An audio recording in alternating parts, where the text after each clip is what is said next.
एक क्लिक आणि तुमचा व्यवसाय सुरू हे आता फक्त स्वप्न नाही राहिलेलं, कारण एकनाथ शिंदेंनी महाराष्ट्राला डिजिटल करण्याचा संकल्प केलाय.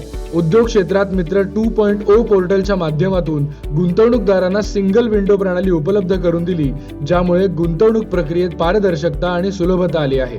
डिजिटल महाराष्ट्राच्या दिशेने महत्त्वाचं पाऊल म्हणजे ग्रीन डेटा सेंटर पार्क्स. तब्बल 1.60 लाख कोटी रुपयांची गुंतवणूक या क्षेत्रात झाली आहे, जी राज्याला देशातील सर्वात मोठं डेटा हब बनवणार आहे. नवी मुंबईत 120.35 अब्ज रुपयांच्या गुंतवणुकीने राज्यातील पहिल्या सेमी कंडक्टर उत्पादन प्रकल्पाची सुरुवात झाली आहे. याचबरोबर रत्नागिरी जिल्ह्यात 29,550 कोटी रुपयांच्या गुंतवणुकीने हायटेक प्रकल्पांना मंजुरी देण्यात आली, ज्यामुळे तब्बल 38,120 रोजगार संधी उपलब्ध झाल्या आहेत. या सर्व योजनांमुळे महाराष्ट्राची अर्थव्यवस्था अधिक मजबूत झाली आहे आणि युवकांना डिजिटल क्रांतीचा भाग बनण्याची संधी मिळत आहे.